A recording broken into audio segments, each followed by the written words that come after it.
les va? Estamos comenzando este encuentro en el Desvelo, en este acogedor lugar en nuestra linda General Pico, para desandar un camino que nos hace mirar un poquito hacia atrás, pero con la pretensión de enfocarnos en lo que vendrá. Próximamente, en muy pocos días más, los argentinos estaremos, no sé si celebrando es el término, pero por lo menos conmemorando nuestros 40 años de historia democrática ininterrumpida, no por ello exenta de algunos incidentes, de algunos hechos, de algunas cuestiones que han atravesado esta democracia. Algunas no han llegado a la brutalidad de golpearla, pero sí por lo menos de conmoverla. Y hemos invitado para charlar juntos sobre este tema a Verónica Moreno, una conocida del lugar, por otra parte.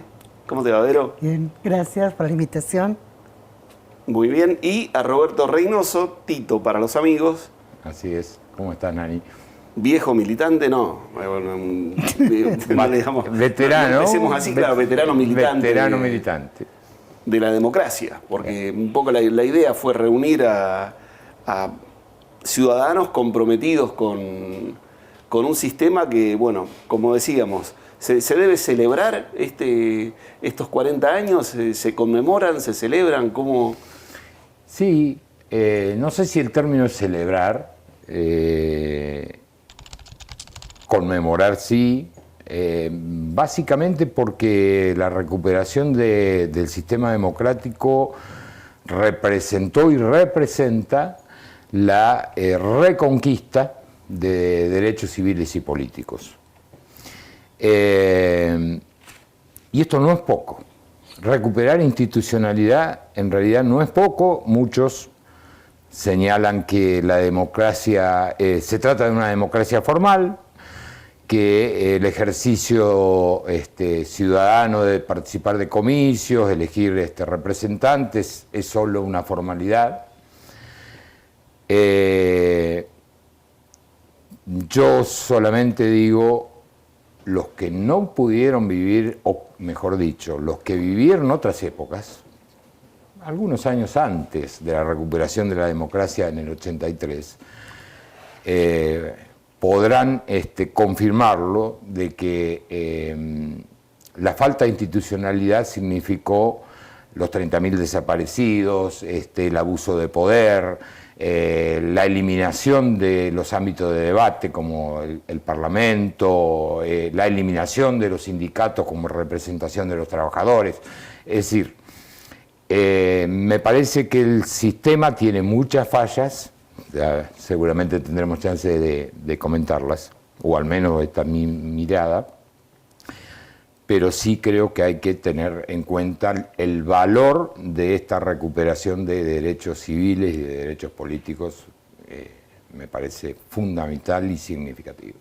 Verónica, el hecho de cómo los argentinos recuperamos esa democracia en el 83 y poniendo, por ejemplo, la mirada en qué sucedió en Uruguay o qué sucedió en Chile o qué sucedió en Paraguay, en Brasil, digamos, en los que tenemos alrededor. ¿Cómo lo vivís a eso? Yo en realidad cuando me invitaron a formar parte del programa estuve tratando de pensar, ¿no? Digo, cuáles fueron los momentos así como los nodos más profundos que tienen que ver no solo con una historia individual, que podría ser la mía, sino con una historia colectiva, ¿no? Entonces yo digo, bueno, en realidad esta pregunta tiene o me lleva a como a distintas respuestas. La primera es, yo me reconozco, siempre me reconocí dentro del campo nacional y popular, y uno podría decir, bueno, el radicalismo también ha formado parte de eso, pero puntualmente del peronismo, ¿no? Entonces yo digo, si lo pienso desde ese lugar, en realidad, nosotros como peronistas hemos tenido que bancarnos distintos procesos de desperonización hemos vivido. Entonces, si lo pienso desde ese lugar, yo digo, no solo son 40 años de democracia, porque el corte está puesto en la década de los 70, ¿no? De todo lo que fueron los golpes militares en el Cono Sur, y creo que tiene que ver tu pregunta con eso. En realidad, a mí me parece que yo no hablaría de fallas del sistema democrático, sino yo apelo a otra idea que es la de las deudas. Tenemos unas grandes deudas vinculadas a la igualdad social, al reconocimiento de los otros, ¿no? Como ciudadanos. Y cuando uno revisa nuestra historia, digamos, nuestra historia en el sentido de cómo se ha configurado nuestro Estado Nacional, hemos hecho promesas que siguen incumplidas aún incumplidas. Entonces, me resulta complejo pensar en el terreno de los últimos 40 años, porque en realidad lo que pasa con los militares fue como lo más grave de lo que empezamos a ver desde principios del siglo XX, ¿no? Y estoy hablando y estoy aludiendo a los primeros gobiernos nacionales y populares, claro, democráticos. Yo creo que sí es para festejar, y uno lo piensa en estos 40 años, en este corte, yo creo que sí que es para festejar. Para mí siempre es una buena noticia ir a votar, defender nuestras instituciones. Siempre confié en esta experiencia de la política, nunca. Y me sonrío porque pienso en Cristina Kirchner, ¿no? Diciendo esta cosa de nosotros como militantes tenemos la obligación de ser optimistas. Y en ese sentido está puesto esto de no hay un agotamiento democrático, pero tenemos que ir por más, hay que ir por más. Yo pensaba, en Vero, sí, escuchándote y bueno, un poco también escuchándolo a Tito, me digo como que Alfonsín, en aquellos primeros años de la democracia, advierte cuando comenzó casi recitando el preámbulo que necesitó darle otro cariz, otro contenido a la democracia cuando empezó a decir con la democracia se cura, claro, se come y se educa, ¿no? Como dándole como una especie de salto cualitativo. Pero es que no quedaba solamente en el esquema institucional, si se quiere. Hay algo que nunca se dice explícitamente, y que es que la democracia que tenemos es una democracia liberal. Y esto hay que decirlo, es una democracia liberal. Entonces, cuando vos lo pensás desde ese lugar político, decís, bueno, ¿por dónde tenemos que ir entonces? Porque hoy, si pensamos en quiénes son los adversarios que hoy se van a enfrentar en unos días en el balotaje, vos decís, todos tienen el nombre de liberales. Entonces cuando uno dice, vamos por más derecho, ¿qué quiero decir con esto de vamos por más? No estoy satisfecha con lo que esta democracia nos ha dado. Si hay una apreciación que hace Verónica, cuando yo hablé de falla del sistema, y tiene razón en corregirme, es una asignatura pendiente de ni siquiera del sistema democrático, de la dirigencia, de la dirigencia. Está vinculada, creo, también coincidiendo con que hablamos de una democracia liberal, con los derechos sociales. Derechos sociales, hoy estamos frente a algo que es, retomo un poquito más atrás. Creo que hablan de crisis política, hablan de crisis económica. Yo sinceramente creo que lo que nos está pasando tiene raíces o causas en una profunda crisis moral. Moral vinculado a lo político, moral vinculado a lo económico. Y quiero aclarar algo, ¿no? Cuando hablo de moral no hablo de la moral victoriana, y no hablo solo de gobiernos ejemplares, de dirigentes honrados. Por supuesto, la corrupción ha dañado enormemente, yo diría, el prestigio del propio sistema. Por eso es responsabilidad de los dirigentes. Por supuesto que los funcionarios enriquecidos, los sindicalistas millonarios, los empresarios que se cartelizan y también se hacen millonarios. Es decir, la corrupción ha generado atraviesa incluso el poder para enquistarse en la propia sociedad. Es un mal endémico. Pero no es esto lo único, ni mucho menos. Hay dos cuestiones que me parecen también centrales y que tienen que ver con esta crisis moral. No, es inviable un país que tiene la mitad de su población debajo de la línea de pobreza. Es un país dual, una sociedad dual, que es inviable, al menos de la concepción que uno tiene. hay muchos países que funcionan de esta manera, ¿no? De sociedades duales, ricos o integrados y pobres o excluidos. Y esto es un problema moral, un problema de falta de justicia. Y la otra cuestión que yo achaco a la dirigencia tiene que ver con la traición a la palabra. Es decir, el valor de la palabra fue devaluado. Revisemos las propuestas de campaña. No hablemos de la última, me parece horrible. En esto coincido con el ex senador, Berna, que dijo no existió campaña, no existió propuesta, es una cosa de loco lo que sucedió.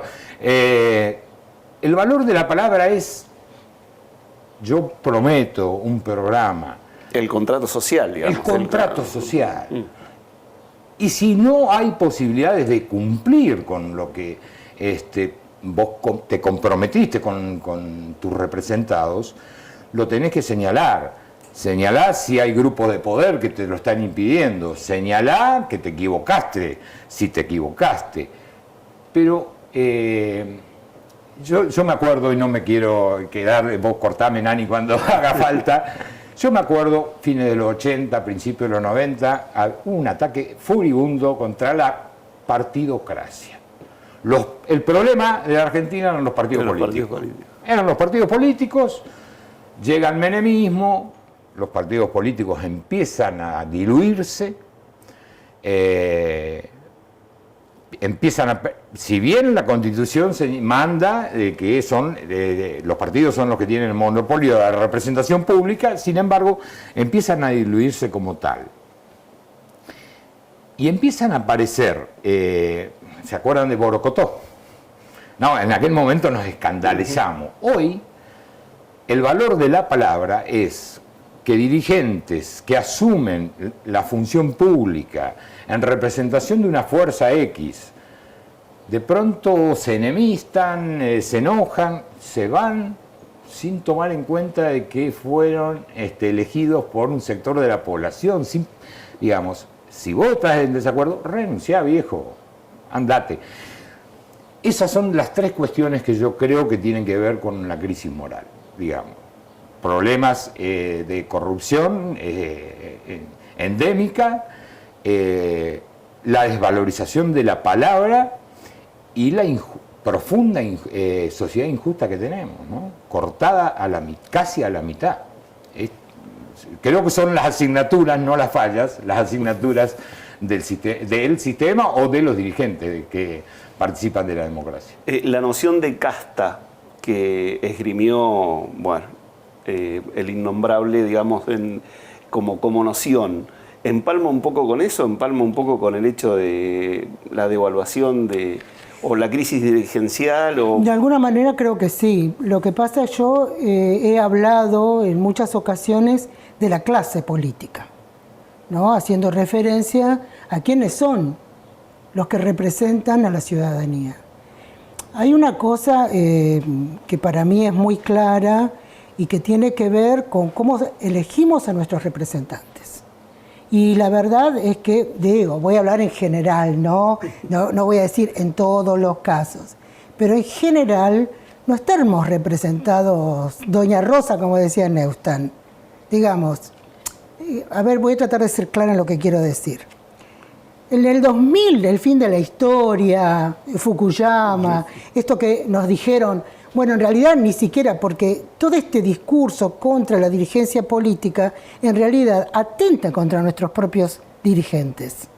¿Por qué digo que me voy a tomar el tiempo? Porque en realidad, si nuestros dirigentes fueran populares, como debería ser, o yo estoy convencida que debiera ser así, si fuera así, en realidad nuestros dirigentes deberían tener un salario razonable, estas ayudas económicas para moverse por el país, volver a su lugar de residencia, etcétera, etcétera. ¿Cuál es el problema de corruptela? Yo ni siquiera hablaría de corrupción, ¿no? Estoy de acuerdo con lo que vos decís. Es corruptela cuando nuestros propios dirigentes asumen todos esos grandes beneficios que tienen, por favor, porque son privilegios, tal cual. porque no se trata solamente de una cuestión salarial, sino de todo lo que viene asociado. Entonces, ¿quiénes son ellos? Son los doctores, como decían en el 1930. A ver, son todos doctores. Cuando nosotros intentamos, a ver, en mi larguísima vida política, cuando intentamos con el Frepaso y estaba esta versión de otra política es posible, yo me la recontracreí. Y sin embargo ahí también me tuve que morder y tuve que tragarme el sapo de que nuestros dirigentes eran gente que tenía bienestar económico. ¿Por qué? Y porque podían viajar, podían estar en todas las reuniones, no tenían ningún problema. Ahora, los que laburábamos, yo nunca pude participar políticamente. ¿Por qué nunca pude? Porque tuve que trabajar. Entonces digo, si lo pienso desde ese lugar, nunca esta democracia de política partidaria estuvo pensada para ampliar. A ver, lo vemos en todos los partidos políticos. Son hijos de, amantes de, hermanas de, sobrinos de... Pero no estoy hablando de un partido político. Es en todos lados igual. A ver, de toda la estructura burocrática, porque lo ves en las instituciones también. Entonces voy a decir, ¿cómo es posible esto? Entonces yo entiendo la bronca que hay. Es más, yo les murmuro al oído de algunos dirigentes, loco, hay que hacer una autocrítica. La gente está harta de esto. Digo, cuando te dicen, paren de robar, ¿de qué estamos hablando con el paren de robar? De eso estamos hablando también. Te sentís estafado, te sentís engañado. Sí, claro, pues. ¿De dónde salen los paracaidistas? ¿No? Gente paracaidista. A mí me llamaron para estas últimas elecciones un chabón que no me conoce, me llamó por teléfono para invitarme a formar parte de la lista. Y yo le dije, me largué a reír, le dije, no, mira, le expliqué. Me vuelve a hablar a la noche y me dice, bueno, veo que no te animaste. Que no me animo. Vos no entendés nada. No entendés nada. No es así. Y se manejan así. Entonces, Milei no es un fenómeno aislado. Forma parte de esto que ve todo el mundo. ¿Quiénes son nuestros legisladores? ¿Dónde están nuestros legisladores? ¿Dónde están? Digo, vos salís a la calle, vas a los eventos públicos, cuando yo respeté a mis dirigentes, escuchaba sus discursos, creía en lo que ellos me decían. Agrego algo a lo que dice Verónica, con la cual coincido. Lo dejamos para después de la pausa. ¿Cómo? Hacemos así. Establecemos la primera pausa en este diálogo con Verónica Moreno y Roberto Reynoso. Desde el desvelo estamos en No se rinde nadie.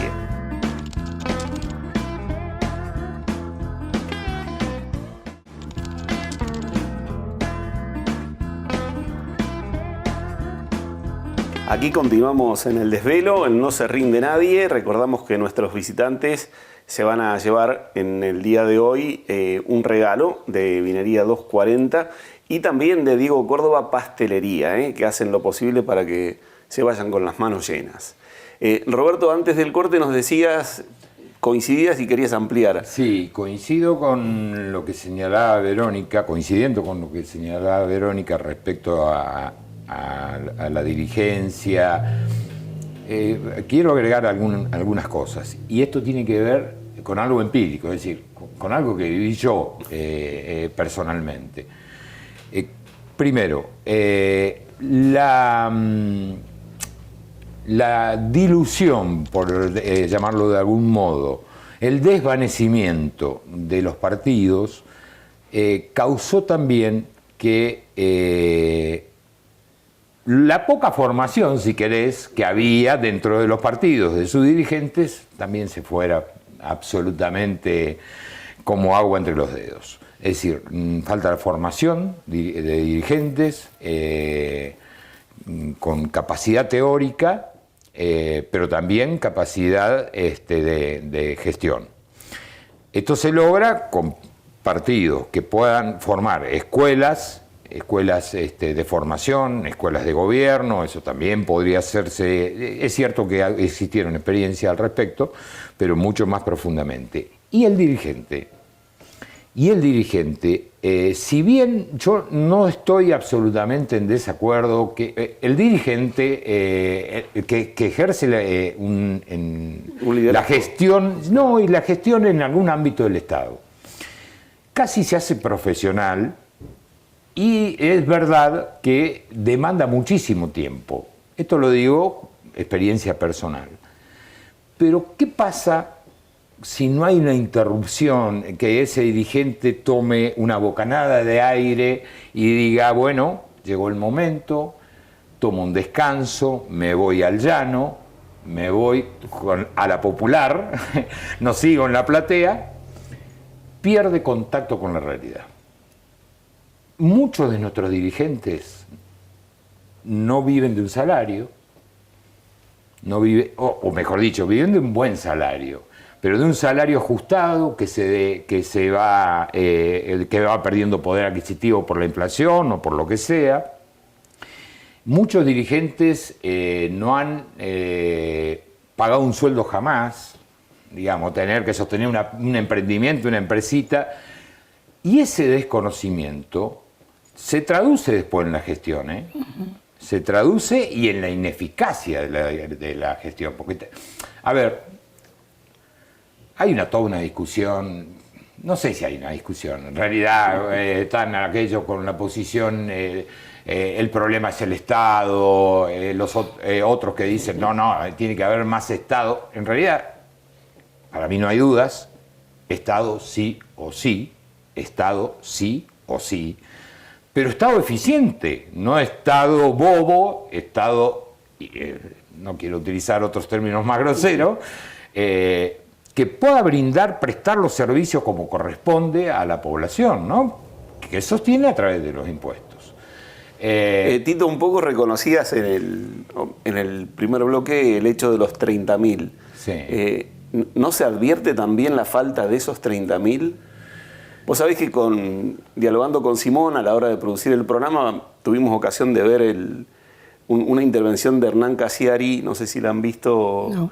Hablando de, bueno, él hace todo un recorrido, cuando visita Córdoba, visita un museo de la represión, no sé si es el que está en La Calera o en algún lugar en Córdoba, pero bueno, hace todo un relato, un hilo conductor, de lo que le impacta meterse en el museo y ver imágenes de los que faltan, ¿no? Hay unas breves reseñas de quiénes son los que faltan, y él le agrega, bueno, que tal mujer desaparecida, asesinada en tal centro de detención, iba a ser en el año 2000, iba a ser, no sé, una científica destacada o bueno, pero me apoyaba en eso, de decir, ¿no se advierte también que en esa dirigencia falten esos 30.000? Sí, faltan esos 30.000 y además simulamos, cuando se habla de grieta, para mí la verdadera grieta es sociedad dual, los integrados y los excluidos. Esta es la grieta real sobre la que debe accionar la política. La otra grieta, que tan mediáticamente se construye día a día, se deconstruye, se vuelve a construir, para mí eso es una discusión mucho más que ideológica de eslogan. De lo que falta, de los que faltan, de los que no están, seguro que íbamos a tener un aporte superlativo. Y quiero comentar podría llamarla anécdota, no fue tan anécdota, que se hizo después pública. Año 75. 1975, se estaba preparando, ya estaban los preparativos del golpe contra Isabel. Creo que fue en octubre del 75, unos meses antes del 24 de marzo. Mario Abel Amaya, dirigente radical, prestigioso, cordobés, pero vivía en Chubut, se contacta, fíjense en las historias, en los intentos de salvar el sistema en aquella oportunidad. a pesar de todas las críticas contra Isabel, el gobierno, López Rega, toda la historia, los enfrentamientos entre las facciones de izquierda a derecha, a pesar de eso hubo gente que se jugó. Tal es así que Mario Abel Amaya se contacta con Roberto Santucho, mejor dicho, Santucho, hijo de dirigentes y militantes radicales de Santiago del Estero, tenía algún vínculo con dirigentes del radicalismo, entre ellos Mario Abel Amaya, hace contacto y dice: quiero reunirme con ustedes, con Alfonsín y con vos. Todo ahí un procedimiento, es una novela la historia. Esto salió publicado en un diario de tirada nacional. Cuando lo encuentre te digo cuál es. Los fueron a buscar en un vehículo, obviamente que Santucho estaba oculto, de forma exactamente, estaba siendo perseguido. Lo llevan a Iba Alfonsín, Mario Abel Amaya y Raúl Borrás, que después terminó siendo ministro de Defensa de Alfonsín. Se reunieron en un departamento en Buenos Aires, en la ciudad. Ellos no saben decir dónde. Y Mario Abel Amaya, después del 24 de marzo del 76, un poquito tiempo después apareció, él apareció, torturado y asesinado por la dictadura. Ese es un tipo que falta. Y seguro, muchos otros, de los 30, o tal vez todos, sin poder conocer a todos, obviamente, ¿no? Pero coincido que ese aporte le hubiera hecho a la recuperación democrática y a la historia de la Argentina actual un bien. Yo quiero decir varias cosas. ¿Cómo no? Quiero decir varias cosas que las vengo sumando en mi cabeza. A ver, yo creo que la última dictadura, que no solamente fue militar, sino que también fue eclesiástica, fue cívica, fue empresarial, fue como la frutilla del postre de lo que venía con anterioridad, porque ahí había otro enemigo, que era el enemigo del pueblo, que éramos los peronistas. Digo, acá hay un par de principios, qué sé yo, podría decir. ¿Viste este principio liberal cuando uno dice mis derechos terminan donde empieza el derecho de los demás? Y en realidad los compañeros decimos mis derechos no están cumplidos hasta que no estén cumplidos los derechos de todos mis hermanos, ¿no? Entonces, y esto es viejo. O podría citarla a Eva Perón, ¿no? Cuando hablaba cuando hay una necesidad nace un derecho. Digo, todo esto es previo, y cuando uno ve la excusa que dio Estela con el aniquilamiento, con esa famosa palabra, o quienes fueron a golpear las puertas para que efectivamente los milicos salieran a la calle, es la misma expresión que usó la Bullrich de aniquilamiento del kirchnerismo.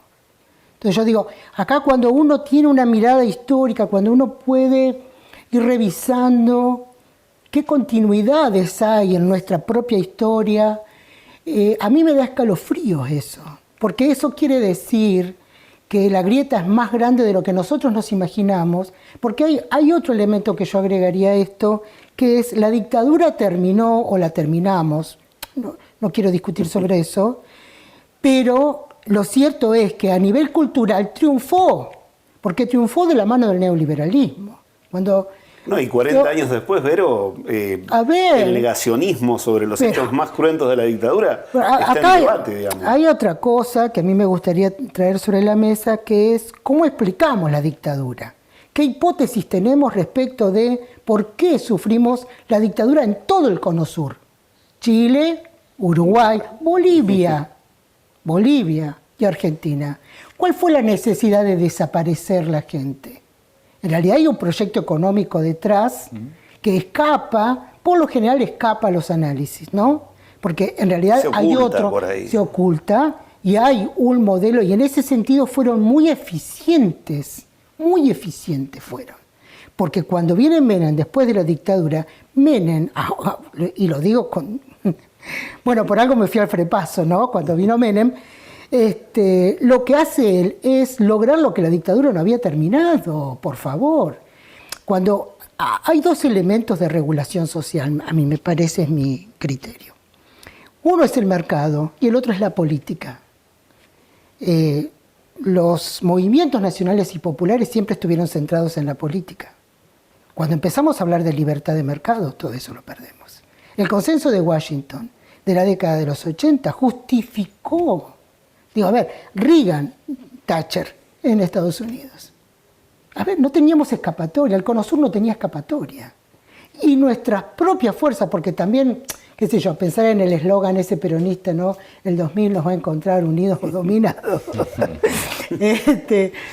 Pensarlo en eso, yo digo, no es solamente que nos vienen de afuera. No nos vienen de afuera. Te agrego otra cita, ya que estás haciendo algunas citas. Te agrego una de don Arturo Illia. Decía, no le tengo miedo a los que nos vienen de afuera a comprar, le tengo miedo a los que de adentro nos quieren vender. Claro. Claro, no podemos evitar eso, porque este modelo de exterminio, de aniquilamiento, ¿cómo puede ser que alguien monte su campaña política a partir del aniquilamiento del kirchnerismo? El prójimo, sí, pensado como otro, nada más. Nada más. Pero yo creo, Verónica, sinceramente, puede haber ese contenido que vos marcás, pero yo además creo que hay mucho de eslogan, mucho fabricado, por supuesto, por sectores de poder, obviamente, ¿no? Hay medios que también manejan poder. Los medios manejan poder. Sí, claro. No le quito porque esto nos ha generado hasta esta famosa grieta, nos ha generado que no nos sentemos en la mesa con un hermano, con un cuñado, con un sobrino. Esa intolerancia que generó esto, y sinceramente cuando uno profundiza las causas de esa grieta, dice, pero che, acá hay mucho más de eslogan, mucho más superficial que cuestiones ideológicas. Si yo coincido muchísimo, más a veces con un peronista que con uno del propio palo. Ustedes saben de que el peronismo y el radicalismo han sido movimientos. Por la ancha avenida. Pendulares. Ahora creo que es más el peronismo. El radicalismo ha perdido esa idea del tercer movimiento histórico, que recordarás en la época de Alfonsín. Ya. Sin embargo, todavía conviven posiciones distintas adentro de los partidos. Del mismo partido. Del mismo partido. Y uno coincide a veces más con uno de otro palo, por llamarlo así. Pero sabiendo de que a pesar de ser adversarios y poder competir electoralmente, estamos dentro del mismo campo, del mismo lugar, del mismo espacio, con diferencia metodológica y algunas cuestiones ideológicas. Pero bueno, yo creo que es eso. Hoy el debate, por ejemplo, de presidencial, hoy creo que están los vicepresidentes. Bueno, por supuesto, no me van a tener de público, no los pienso ver. En realidad hoy estamos, ¿puedo intervenir con el tema del balotaje de lo que se nos viene? Sí. ¿Puedo decir algo? Voy a decir mi posición. Yo quiero decir... Bueno, de nuevo. Establecemos otra pausita. Es la segunda vez que me cortás. La falta de democracia, de eso se trata. Estamos en el desvelo con No se rinde nadie, ya regresamos.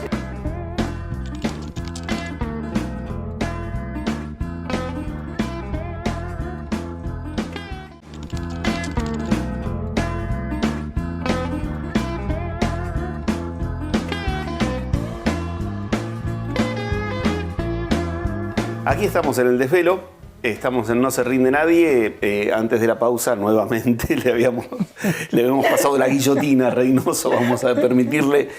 Querías introducir un parecer con respecto a lo que se nos viene en lo inmediato. Una posición que es, ¿cómo decirla? Individual, creo que representa a muchos. Individual porque al partido que he pertenecido no lo planteó de ese modo, pero bueno, se ha dicho mucho sobre esta definición en segunda vuelta del futuro presidente de la Nación, respecto a miedo, ¿no? Se habla de miedo, campaña de miedo. Sí, a las campañas del miedo. Sinceramente, no. Sinceramente, miedo a mí me da, o me daba, golpe de Estado, los golpes de mercado contra los gobiernos constitucionales y democráticos.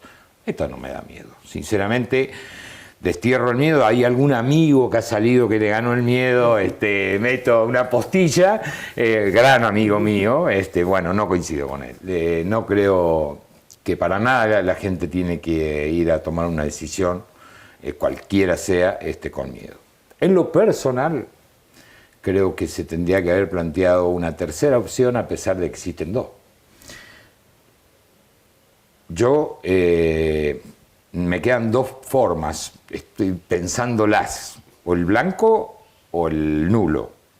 Obviamente no voy a optar por ninguno de los dos, y creo, y voy a defender esto, algunos que me dicen, che, pero no, esto es, te abrís, perdonando el término, te abrís de piernas, tenés que jugártela. No, bueno, el Pollo Sobrero dijo por estas horas, ¿con qué cara miro a una compañera sabiendo que le faltaron 300.000 votos para que no ganara Milei la ultraderecha, digamos?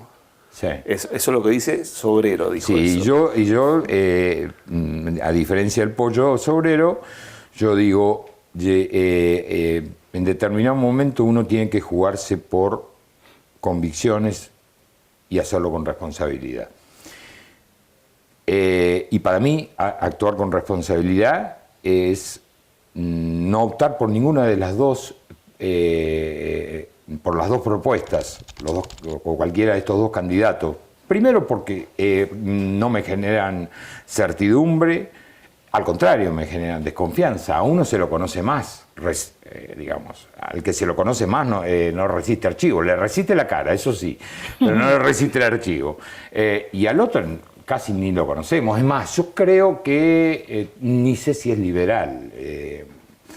Qué sé yo, si el representante de la escuela austriaca del liberalismo económico, von Hayek, viviera, murió hace algunos años, no sé qué diría.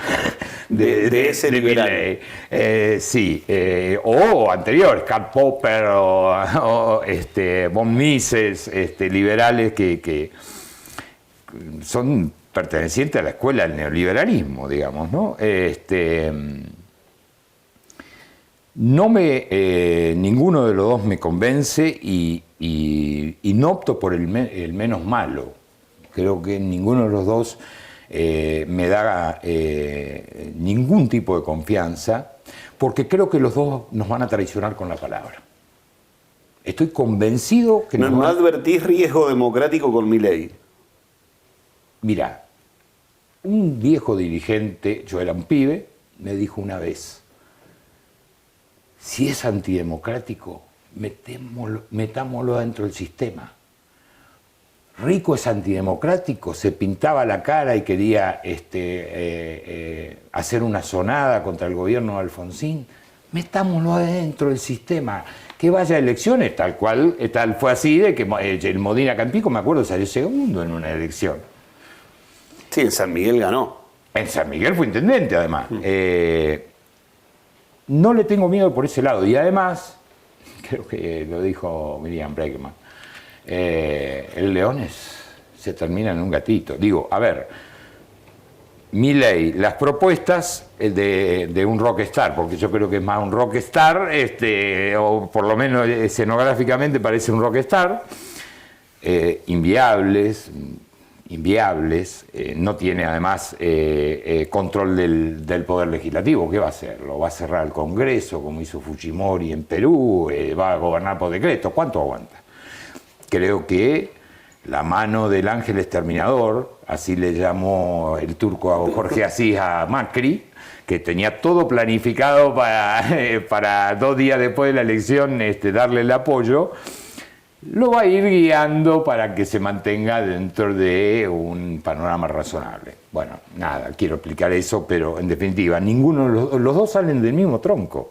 Si realmente Milei es liberal, recordemos la historia de Massa. Massa es de la tropa de Álvaro Alzogaray. Massa era militante de la UPAO, que es la organización estudiantil de la UCD. Massa se incorpora al peronismo a través del menemismo y ahí se queda, flotando en el amplio mar y dando vuelta. El tipo ya siempre se mantuvo en la superficie. Pero van a traicionar la palabra ambos. Porque no... A ver, si Massa nos dice, hace muy poco, en abril, vamos a tener 3 puntos de inflación. Y estamos en 12 puntos.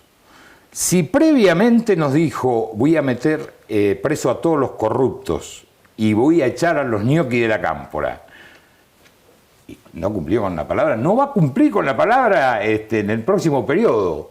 Bancaré al que gane la elección, en el sentido bancar. Seré más un observador, un espectador y si puedo accionar en algún sentido, a favor o en contra, lo haré. Pero hoy no tengo ningún tipo de confianza y creo que el radicalismo, en vez de hablar de neutralidad, tendría que haber hablado de abstención. Abstención es una acción militante. Bueno, estoy muy lejos de Morales, ¿no? Tan lejos como de Pico a San Salvador de Jujuy. No, y del Freddy Storani también, y del Changuy Cáceres también. Bueno, todo lo que ha dicho Tito es re polémico. Pero, a ver, si yo soy consecuente con mis propios principios, yo diría que por suerte estoy re lejos de toda esa discusión. Porque yo en este momento estoy en un grupo que se llama Políticas, un grupo de mujeres, que es un espacio de formación política, porque estamos convencidas, volviendo al principio cuando empezamos a conversar, estamos convencidas de que lo que necesitamos es discusión y formación política. Porque encima a las mujeres nos han puesto en un lugar que es este lugar de la cuota biológica, dicen algunas, ¿no? Y yo creo que es así, nos ponen porque se creen que somos figuritas así. Digo por suerte porque esta discusión me parece que es una discusión que en este momento no contribuye a la toma de decisiones. Si yo lo pienso en cuáles han sido todas mis posiciones, tengo clarísimo que siempre me he opuesto prácticamente, mi práctica política, mis discursos políticos, mi enseñanza, siempre fue como adversaria y enemiga del neoliberalismo. Siempre. Entonces tampoco le voy a correr el cuerpo en este momento, ¿no? Sin embargo, tengo clarísimo por esta oposición que decía hoy, de dónde ponemos el peso, si en la política o en el mercado. Tengo claro también que en cada una de estas posiciones el Estado ocupa un lugar muy distinto. Y tengo claro también, digo, si hablamos de mercado, hablamos también de la desaparición del Estado. Si hablamos de la política, hablamos por el contrario del fortalecimiento del Estado. Es más, yo creo en los procesos de repolitización. Digo, esta es la lectura actual que yo hago de la necesidad de hablar de política. En ese sentido estoy de acuerdo, no podemos ser neutrales. Puedo abstenerme porque no quiero tomar esta decisión, pero no somos neutrales, nunca lo somos, ¿no? Entonces, este proceso de repolitización, ¿por qué es tan importante el Estado? Porque en este momento el Estado es el único que puede garantizar que todas las personas podamos ser escuchadas. Porque si no es un círculo vicioso. Yo pensaba, hace un momento vos decías, ¿no? Los compañeros, algunos legisladores que pueden tener un salario o un emprendimiento, más o menos, dónde cae, quiénes son los que tienen los portavoces de eso. Bueno, hay gente que entra en las burocracias y puede hacerse escuchar. Hay gente que tiene poder económico, hay gente que maneja los medios de comunicación, hay gente que tiene poder de influencia. Y los que no tenemos nada, porque es una mentira que el mercado nos incluya a todos. Y esto es lo que hay que comprender. Estas son las razones por las cuales yo voy a votar a Massa. Yo dentro del peronismo he sido muy crítica y a mí me hubiera encantado que hubiera sido otro candidato. Pero también tengo claro que Massa me asegura a mí la presencia estatal, que va a ser insatisfactorio, probablemente. Pero yo no creo en la clase política, tengo mis grandes diferencias con la clase política. ¿no? Entonces, hay que votar a Massa. Obviamente que coincido no coincido con la posición de no lo voy a votar a Massa, pero sí en que comprendo y por supuesto acepto, es una decisión clara, hay muchos que lo harán por Massa, habrá muchos otros tantos que lo harán por Milei, la verdad que no lo sé, resultado tenemos que esperar porque a los encuestadores le ha ido bastante mal en los últimos tiempos. Tal cual, sí. Yo tengo hasta temor, Verónica. Yo lo único que creo es que si el peronismo como estructura puede sostenerlo a Massa y no solo sostenerlo, limitarlo. Sinceramente yo, Massa también participó en las en las cajas previsionales transformadas en la FJP, y después fue parte del ANSES, es decir, yo entiendo de que cuando estás gobernando hay una dosis de pragmatismo necesario en la gestión, necesario. Ahora, si esa dosis se transforma en la cuota del pragmatismo se transforma en 100%, estamos en peligro porque el pragmatismo arrasa con las ideas. Hay una convivencia entre pragmatismo y ideas, sí, una convivencia razonable y tolerable. Ahora, cuando los tipos son pragmáticos, como creo que lo es Massa, y bueno, yo creo que también es peligroso. La verdad que lo único que coincido es que tal vez hay un partido que lo puede llegar a sostener y a controlar para que lleve adelante determinadas cuestiones. A ver si coincidís con esto final. Milei, Massa van a ajustar.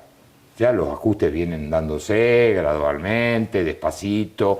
La devaluación del peso viene hace mucho, de largo. 0,5% todos los días. El dólar, tac, tac, tac, fue aumentando y devaluando el peso. Creo que viene un sogazo. Puede ser un sogazo más suave o un sogazo menos suave. Se viene, para mí. En la administración del sogazo también está quien lo recibe en el lomo, digamos. Ese es el estado que me parece que refiere Verónica por ahí, como que no es lo mismo, digamos. Sí, pero yo no, sinceramente, por eso digo, no me asusta Milei. Sinceramente lo digo, no me asusta Milei. De todas las barbaridades que dijo, por eso digo, no sé, si von Hayek estuviera vivo, no sé qué vería del liberalismo económico en lo que dice este candidato, este outsider, como le dicen ahora. No podrá hacerlo jamás. El propio Estado lo va a limitar. Los propios poderes del Estado lo van a limitar. No hay chance. Pero bueno, reconozco que tal vez esa participación más popular del lado de Massa puede darle un cariz o un contenido. No creo en el referente, en el candidato. Sinceramente no puedo creerle.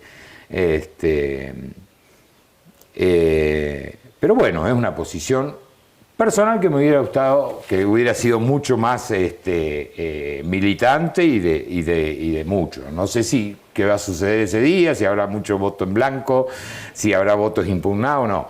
Yo voy a expresarme de alguna manera que voy a hacer sentir, eso es lo único que digo. Pero ¿te sorprendió en Pico el caudal de votos de Milei? ¿De Libertad Avanza? Para nada. Para nada. Pico es una de las ciudades más de derecha de todo el país.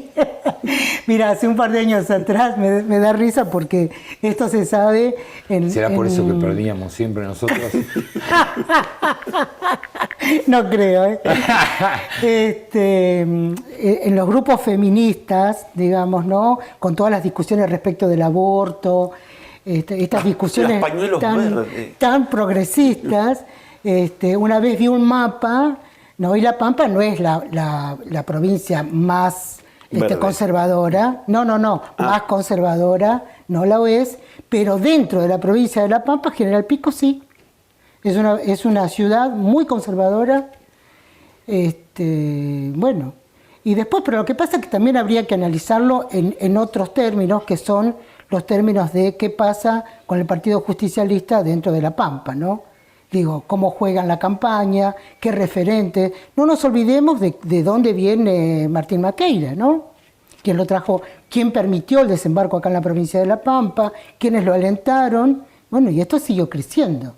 Y también cómo fue posicionado el Partido Radical, digamos, dentro de este juego de los opuestos. Claro, bueno, pero digo, cómo se fue jugando. A mí, por ejemplo, una de las cosas que me asombra muchísimo es el gran silencio, yo te agradezco que lo hayas explicitado así, el gran silencio que hay en este momento tan cercano a la votación de la Unión Cívica Radical Pampeana y del PRO Pampeano también.